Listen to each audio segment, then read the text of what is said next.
Hello, welcome to the final bar. Today, my guest is Andrew Thrasher of Thrasher Analytics, helping us make sense of a market that continues to be resilient to the upside, really buyers taking control going into the close with the S&P finishing above 3,300 out after chopping around for much of the day. It remains a technology-driven market, but today, reverting back to energy, materials, real estate, leading the way higher. What do the charts tell us about the long-term evolution of the trends? Ladies and gentlemen, this is the final bar.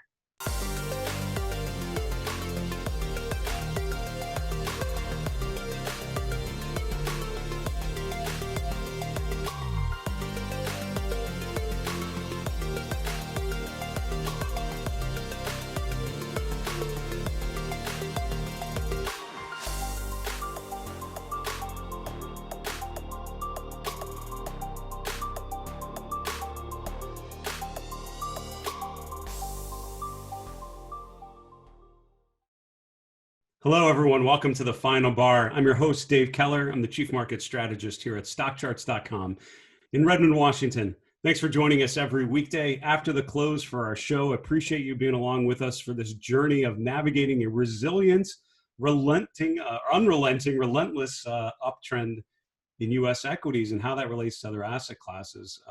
It's funny. I've talked so often about how the last hour seems to change character a lot. And yesterday was kind of calm. We've had a couple calm closes, but today was sort of back to the pivot around 2:30 p.m. and a nice rally into the close for stocks, finishing in a position of strength. And as we've talked about, I mean, I often think about what's the path of least resistance, what's the direction that is most likely to continue, and it certainly seems to be up. Every opportunity that stocks have had to pull back, to correct. Again, given all the headwinds that that I could list out for you that I'm sure you know already, market continues to go higher. And as long as the trend remains positive, I'm going to want to lean into trends that are working. And that's sort of what we're seeing for stocks. Now, it's not just me, hopefully, helping you navigate these markets. We have some wonderful guests on the final bar today. Andrew Thrasher, I'm super excited to have on because I think of him as having beautifully created, beautifully developed charts that tell a really good story. And I think that's what we all need right about now. Also on this show coming up this week, we have Gary Dean from sentimenttiming.com tomorrow. On Thursday the 6th, we have Julius DeKempener, founder of RRG Research. Next week on Tuesday, we have Larry Tantarelli from Blue Chip Daily. And on Wednesday, joining us for the first time, Jane Galena from cjanetrade.com. On Monday, August 10th, we have our latest episode of Behind the Charts. It's featuring a conversation I had with Josh Bellinger.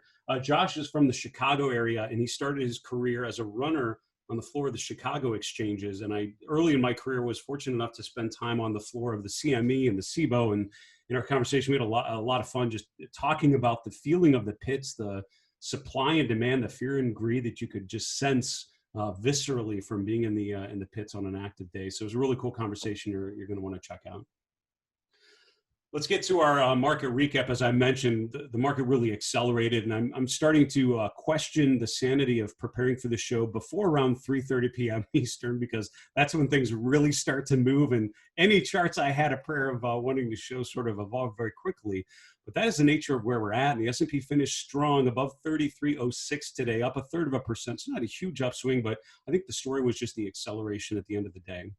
Mid caps and small caps up over 0.5%. So they led the way higher. I did speak to one of our Canadian clients today, and a big apology to all of our Canadian viewers. I did not catch that Canada was on a holiday yesterday. That is 100% my fault. So I pointed out that TSX was down and it was just closed for the day. So I learned a little bit about civic holidays in Canada, what yesterday was. So forgive me for a miss there.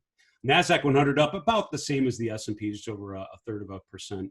We've talked about what I characterize as the unsustainability of stocks, bonds, and golds all going up together. So let's look at what happened today. S&P finished in the positive. Bonds in the form of the TLT also finished up and really gapped up earlier in the day and just continued to finish stronger and stronger with the TLT going above 171. Commodities, the gold market was actually up significantly. So for a while, it felt like stocks are the one in the game of chicken nodding first. You see defensive sectors like real estate at the top. You see a rotation in energy. I'm thinking this is perfect. Stocks weakening, gold and bonds going higher. but stocks, of course, rallying into the close kind of ruined that thesis very quickly. The dollar a little weaker, and it had been, last 2 days, if you look, have just sort of in this downward trajectory for the U.S. dollar. Let's look at a couple of these charts together. We'll start with a daily chart of the S&P 500. As I mentioned in the introduction, as much as I could give you reasons why the market should go lower, and I think most pressing for me is just this need for a 5 to 10% correction. And, the June sell-off, which felt sudden and felt extreme at the time, overall was a very reasonable consolidation phase during this longer-term uptrend. And long sustained uptrends will have those periods where you pause, and I call them digestion periods. You have the big meal, you have the big rally, you then need to digest your meal before you jump in the pool and continue the fun of the day. And so that's pretty natural. We really haven't had that in the last 5 to 6 weeks, and I think that's we're overdue for that. The closer we get to S&P 3400, the more that I feel that is a pretty reasonable time. If we haven't had a correction or a pullback of sorts to digest by then, I will certainly be advocating it for it. On the chart of the S&P, this bearish divergence we've talked about, on a lot of the technology charts, that changed a little bit. And things like Apple no longer look like a bearish divergence because of such a rally. I think you still have it in play for the S&P though. So you still have higher highs in price, lower peaks in the RSI, and until we break above that RSI value from the third week in July, I think that's still in play. But overall, a trend is a trend, and the trend certainly seems to be going higher. Let's check in on some of these other markets. And again, we've talked about the unsustainability of all three of those markets going up together, but it certainly seems to be happening. Bonds continuing this uptrend of higher highs and higher lows. We're now threatening to get above that peak from mid-April. You had the huge gap up going into the March S&P low. This is in early March that you had the spike up in the bond markets, but since then it's sort of settled in. You had the eventual peak there in April. We're now right back up at those levels around 172. So we're pretty close to making a new swing high and a new closing high we just made for the year. So bonds certainly getting a bid to go higher. And if you have some reason as to why bond prices can't go higher, I will tell you bond prices can certainly go much higher than you'd expect. Theoretically, there is some point where yields probably have a bottom and bond prices probably have a top, but it wasn't today as we get to a new swing high for the year.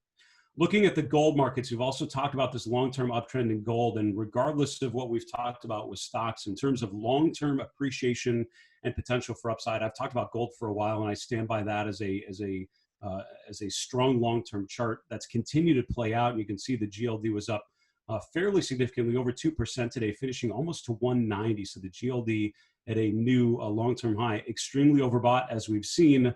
And again, for me, that means it is not the end of an uptrend. And maybe a bit of a pullback, that's probably reasonable, but overall the long-term trend remains very strong. As we've talked about, overbought means up a lot. That means it's gone up a lot. That's kind of what we want. And you can see these periods in January of 2020, in June to July of 2019, where an extreme overbought position, even a bearish divergence, was sort of the pause within a longer-term uptrend. I think, again, sort of the base case I have in mind is something along those lines. You can see the relative performance has really improved on gold versus the S&P as well over the last 6 to 8 weeks. Getting back to the dashboard and seeing what else we can tease out, as I mentioned, on a sector basis, this is a rotation away from tech, away from healthcare. So healthcare financials are the two sectors that were down today. Energy led the way higher, up over 2%. Materials also up pretty well, over 1.4%. Real estate, number 3, consumer staples. So this was a rally, but it was some defensive plays that were up there toward the top of the list. This is really more of a shop around rotation kind of day that certainly resolved to the upside. In terms of themes, you can see some of the REITs up here at the top. This is why the real estate sector did so well relative to other sectors. Hotel and lodging REITs up the most, up over 6%. You can see 3 of the top 10 were energy, with equipment and services, pipelines, et cetera, all up 5%, 3 to 5%. Mining stocks up as well. So gold miners up almost 3%. That's Newmont Mining, which has gotten back into the top 10 for the scooter rankings. It's interesting, Newmont Mining had been one of the top names in our scooter ranking list.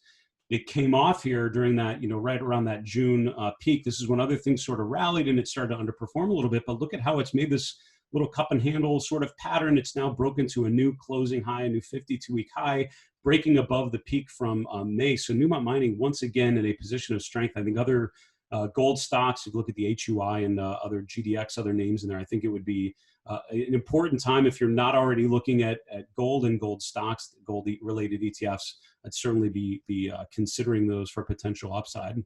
On the downside, biotechs, I think, noteworthy being in the bottom 10. Software, noteworthy being in the bottom 10 as well. These have been some groups that have done very, very well. And while overall biotech has been pulling back, you can see it's in that decision point. A stock like this or a chart like this, it's been in an uptrend. It's now pulled back to an ascending 50-day moving average. It looks a little bit like mid-June, which was a pause, pulling back to previous support before we broke to new swing highs. You can see sort of a similar pattern. We're pulling back to the June lows.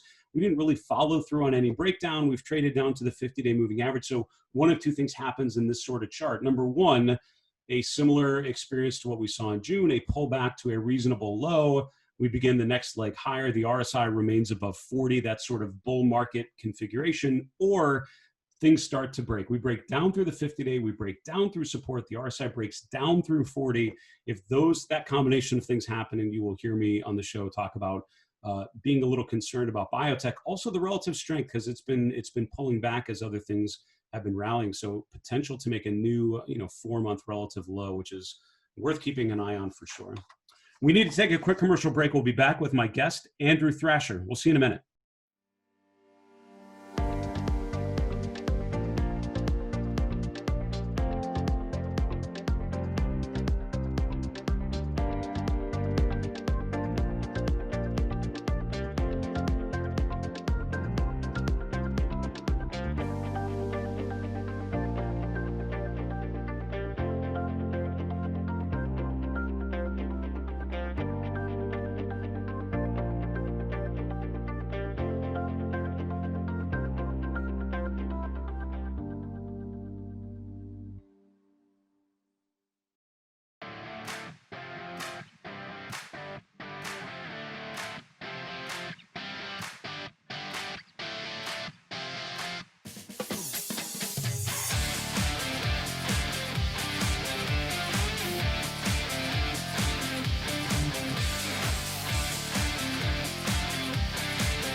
Hello, everyone. Welcome back to The Final Bar. This is Dave Keller here at StockCharts.com. Appreciate you joining us every weekday for the show. As a reminder, we're going to do a mailbag segment a little later in this show.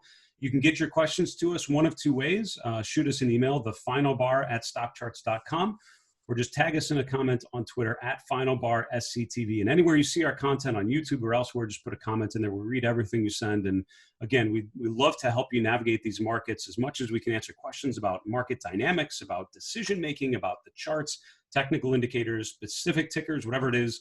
We'll do our best to help point you in the right direction. I want to welcome on my guest, Andrew Thrasher. Andrew's the founder of Thrasher Analytics, also a portfolio manager for Financial Enhancement Group. I became aware of Andrew's work through social media, and I tell you, when I think of analysts and traders and strategists who elevate the discourse on Twitter, people like Andrew come to mind. So, Andrew, thank you so much for coming on the show today. Thanks for having me. And I certainly want to apologize. I know you've been super flexible with coming on the show, and it's great to have you on. We were talking a little bit before the show started just about the overall market trend, and you had some charts just telling a bit of a story about sort of the breadth characteristics. First one's looking at correlations here. What could you tell us? Yeah, I thought this was kind of a different way to look at the market. This takes all the S&P 500 stocks and just looks at the average 10-day correlation of all those stocks to their, call it mother index, so to speak. And so what I thought was really interesting is we've really seen the correlation drop. So what that means over the last 2 weeks, 10 trading days, is that the average stock is not really having a strong correlation. So when the market's been fairly strong, kind of coming out of that consolidation period that you were talking about earlier, we're not seeing the same level of potential strength. The correlation isn't there. So I view that as a portfolio manager, we're kind of in a stock picker's market to where you don't have everything going up, everything going down, kind of correlations broken down. So you really do have a market that's a group of winners and a group of losers with the lack of correlation. So that provides a great opportunity for those that are able to define those winners. We saw a lot of this in 99, 2000, but really we're at the lowest level of correlation since 2006. I think so. Part of my process is looking at a lot of individual stock charts, and I haven't been running out of things that are breaking up or breaking down. I feel like there's plenty of differentiation if you know where to look, I guess. Chart number 2 is looking more at breadth in the form of where stocks are relative to their moving averages. Walk us through this one. Yeah, so this is just looking at the percent of stocks above their 50-day moving average, but looking at it from the S&P 500 large caps, S&P 400, which would be your mid caps, and S&P 600, your small caps. And so I think looking at it from this view, you're typically going to see your smaller cap, market cap stocks move first. You're going to see small caps break down typically before mids, before the large caps. And so what we're kind of seeing is this divergence start to play out, where we're having less stocks are rising above their 50-day moving average. And it's happening not just in the smallest, more risky parts of the market, it's happening across all three. So I think we're kind of at a neutral point reading with this. The divergence is concerning, but we still have over 50% of each of these indexes above their 50 days. So we still have some degree of support, but the divergence is a little worrisome. In the short term, what I'm watching is really that small cap, the S&P 600, which is it was at 58% as of yesterday. We'll see what today brings. But if we can kind of hold above 50%, then we can maybe kind of get some strength to come back into this market. But we're kind of in a holding pattern right now. I view this as kind of really, I want to be more looking at stocks and indices, kind of looking at that correlation where the winners and losers. I think the indices are less attractive from risk reward, but there's a lot of stocks that are. So I'm much more as a portfolio manager, as an analyst, I'm much more watching the individual stocks over the indices. Now, having said that, obviously we've been debating a lot about potential leadership rotation. There's no denying technology has been dominant. Walk us through where you're at now, thinking of tech and relative performance. Yeah, when you look at the S&P 500, it's in the Nasdaq 100. They're being led by the FANG stocks. They're being led by Amazon, Apple, Facebook, Google, what have you, and that's essentially technology. Now, some of those obviously are in the communication sector, but who are we kidding? They're technology stocks. And so when we talk about technology, we're talking about semiconductors, which I think is a great leader for tech. I've been writing about it since 2013 that semiconductors are the new Dr. Copper. When semis begin to diverge, that sends a warning sign for tech stocks and largely for the market. But right now we have semiconductors are extremely strong. They're up almost 1.5% today for SMH, the ETF for semiconductors.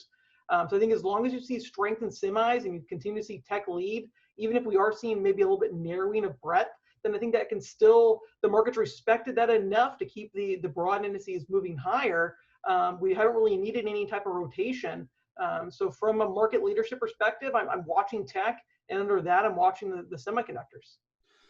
These are three great reads, Andrew. And if I could follow up with just one question. So, I mean, I get the idea. Tech has been strong, continues to be strong. Semiconductors have been leading, continue to lead on a relative basis, on an absolute basis. Market continues to go higher in the face of, some relative potential weakening breadth. What would you be looking for to signal that risk off is the play? We need to be pulling bets, off. Is it a particular level that we would break on the S&P? Is it underperformance of things like tech and semiconductors? Or give us one thing you would be looking at here to signal that the uptrend is starting to revert. Yeah, so like you said, I think we are seeing some internals are weakening. So then we have to go back to the end of the day, all that matters is price. Yeah. And so what I'm watching on the Nasdaq 100, the 20-day moving average, very similar to the S&P 500. When you start seeing these levels that have been support in the past, when they continue to hold up, then it's okay kind of being longer those assets. So when the 20-day begins to break and we start seeing price confirm, and that confirmation is key, confirm the internal weakness, then you start getting a little bit more conservative. You start maybe seeing risk appetites starting to pull back. But right now we're continuing to see the market consolidate, break out. And as long as that pattern keeps going, then like you said earlier, we could get back to 3,400. But if we start seeing consolidation break down, then that's a change in character. But I'm definitely watching price, and the 20-day moving average has been a pretty good level of support here recently. Andrew, that's a great take. Thank you so much for coming on the show. Hope you, your family, everyone stays safe, and look forward to having you again on soon. All right. Thank you. It was Andrew Thrasher, founder of Thrasher Analytics, portfolio manager for Financial Enhancement Group, and I love Andrew's take. I think he hit on some of the key themes to be focused on. It's this balance of an uptrend led by tech, and breadth starting to show sort of neutral to down characteristics. But of all the things Andrew just said, a focus on price and the importance of looking at price and any potential breakdowns. I think there's a lot of wisdom in those comments. So great to have Andrew on the show. Our next segment is the Final Bar Mailbag. As I've told you, we love hearing from you, love being able to answer your questions, hear what you're struggling with, because it allows us to develop the right content for the show. So let's get quickly through some of the questions you've asked in the last 24 to 48 hours. Question number one, just watched your analysis of DXCM from Monday's show. You liked, so I guess I was liking how it was making new highs without the RSI getting into an overbought level. How is this different from a negative divergence you sometimes speak of? That's a great question. Let's bring up the chart here. DXCM. And I remember talking about that. Yeah, okay, right. So I think you're talking about this, right? So price is going, sort of in this general uptrend. And I was mentioning how the RSI is not yet overbought. How is that different than bearish divergence? I think you're right. And I think it's probably a subtle difference, but maybe an important one. For me, when I talk about a bearish divergence, a chart of the S&P probably is a good example of that, where, price is clearly in a pattern of higher highs, RSI clearly in a pattern of lower peaks, and that clear divergence of higher highs and lower highs is what it almost jumps off the page at you. Or John Mendelson, who's a technical analyst who used to come through when we were at Fidelity, would always say, I like things you don't need your glasses to see. So for me, a real obvious divergence for me, seems meaningful. With DXCM, I think it's a little more subtle because you really haven't made a new price high. You're sort of stable here. I think I see what you're saying maybe is this peak to here and this peak to there, which on the weekly chart probably is a little more obvious. And in that case, I think you're absolutely right. I could see what you're saying with that. I think what I was focusing on is more, there's two ways I would use RSI, maybe a couple. One is divergences and overbought, oversold conditions, absolutely. The second thing is more the range. And when a price is going higher and the RSI is not, in general, not getting into the overbought region, that speaks to more of a slow and steady game, because a market will become overbought if it's gone too high too quickly, and then you expect a bit of a pullback. When the trend is higher and the RSI is sort of in this 50 to 70 range, all it's telling you is it's just kind of a nice, consistent, not too volatile, kind of straightforward, plain vanilla uptrend. That's not a bad thing. That's actually refreshing at a time when a lot of things are whipping around a little more quickly. So I think that's what I was keying in on, is more the range of this and the fact that it's sort of in that overall bullish configuration. But I think if you're picking out that divergence, again, I think on the weekly chart would probably stand out a little more. I think you're right, and that's certainly something to pay attention to. Question number two, this is a long question, so I'm going to try to summarize. After Thursday's last week huge earnings beats, do you think the market got the confirmation it needed to continue to ride the FANMAG trade to all-time highs? Money needs a place to hide, so was earnings all the justification they needed to go back into mega cap and hide? Where else is there to go? Some of the cyclicals also look pricey. They've run up too much with this additional liquidity. I never truly believed it was rotating. It was more like trying to give tech a breather and wait for something else. So are we riding FANMAG for the near term? And I think, Andrew Thrasher's charts earlier, I think, speak to that, right? The chart of the FANG stocks, if you bring them up individually or if you bring them up as a group, look at the, $NY FANG, they all kind of look like this for the most part.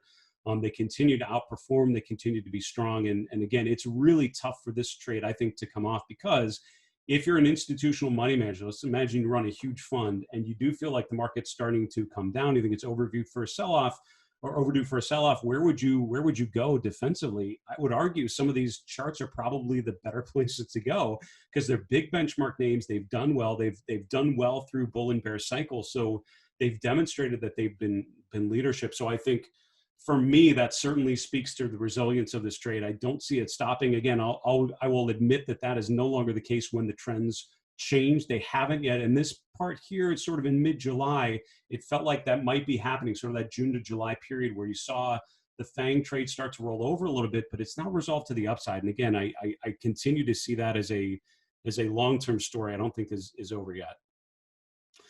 Next question. I noticed you showed the indicator distance from the simple moving average on the July 31st Chart Watchers article. Yeah, thanks for reading that. I was not able to find this indicator in the list of indicators that can be selected on ACP or the standard charts. It looks very useful. Yeah, so this is actually using our new charting platform, ACP, the Advanced Charting Platform. If you go to the dashboard, click on Go to ACP. It's going to load for a second because it's a completely new interface for this. We just released this.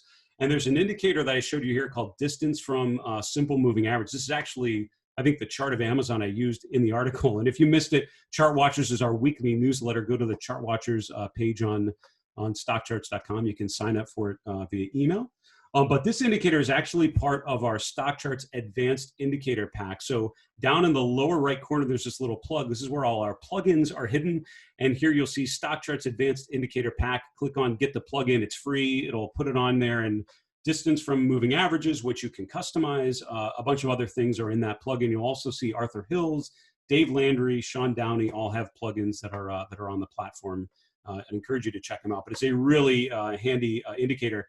Certain indicators we will be adding only on ACP because the capabilities of the platform allow us a lot more flexibility than we have in the Sharp Chart system, but we will continue to upgrade both of those platforms as much as we possibly can to get good tools in front of you. Last question, I think, let's see, on your show yesterday, Larry Berman mentioned he developed a different perspective going from analyst to portfolio manager. Appreciate if you or he could elaborate on that.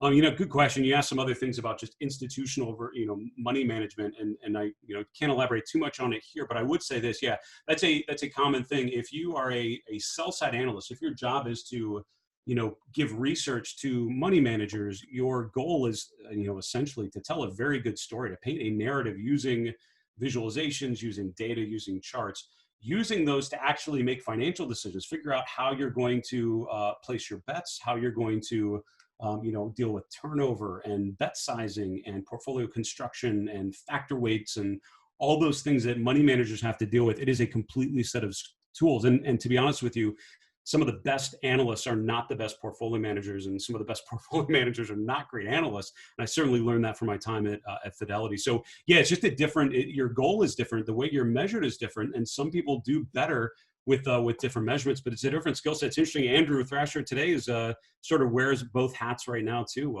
being a research analyst, but also being a portfolio manager. I'll try to find some time, some opportunities. Maybe that's a topic we can dig a little more into about the differences there, but that's the main idea. It's all about, whether you're using charts to tell a story and build a narrative or build a thesis, or whether you're actually putting bets on the table where you have to think about how to manage a portfolio with a bunch of assets. And there are a lot of skills that come with both of those that are a little different. That is our final bar mailbag. Those are fantastic questions. Please keep them coming. We'll do another mailbag segment later in the week. We need to wrap the show and go right to the 3 and 3, 3 charts, 3 minutes. Here we go. Chart number 1 is the New York FANG index, the NYSE FANG Plus index. This includes sort of the FANGMAN trade. It's other stocks in there as well. And I'm thinking it's, Twitters and Teslas and Baidus. I forget what all is in here, but it's a mix of FANG and FANG-like stocks is how I would describe it. And I think it's worth noting this all of a sudden is starting to look more like a bull flag pattern, which is basically a run higher, a parallel downtrend of lower highs, lower lows before we resolve that pattern to the upside, which is what we've now done. And it speaks to the resilience of this trade. It speaks to the relative strength starting to turn higher. But again, until we break down through support, which this index break below 4,500, a confirmed break below there would be pretty meaningful. Until then, it certainly seems like the weight of the evidence is more positive. Chart number 2 is looking at the equal weighted S&P versus the cap weighted S&P. So this is the RSP, which is an equal weighted S&P ETF. What's interesting is I was actually surprised to note since the March low, with a notable spike going into the first week in June, overall, we're right back where we started. So the equal weighted S&P is about equal to the cap weighted S&P. So as much as we've talked about FANG stocks dominating, the equal weighted picture tells you it's about even, right? So that there are plenty of names, not just in the FANG group, but elsewhere that are in uptrends, that are in downtrends. And I think it's worth remembering that. The final chart is the very long-term chart of the S&P. And as we talk about divergences, as I look at some of the charts that Andrew sent over, it's worth noting higher highs in price over the long term, lower peaks in the monthly RSI chart. Every time we've gone higher, we have less momentum on the RSI with it, which I think is a bit of a concern. Folks, that is our show for today. Special thanks to Andrew Thrasher of Thrasher Analytics, for joining the show. For StockCharts.com in Redmond, Washington, I'm Dave Keller. Be safe. Have a good night. Hey, Grayson Rose here with StockCharts. Thank you so much for watching. I hope you enjoyed that video. If you did, consider giving it a like down below, maybe leave us a comment, and if you're new to the channel, you can subscribe at the link up above. We're gonna bring you daily content from an incredible collection of technical analysts and financial experts.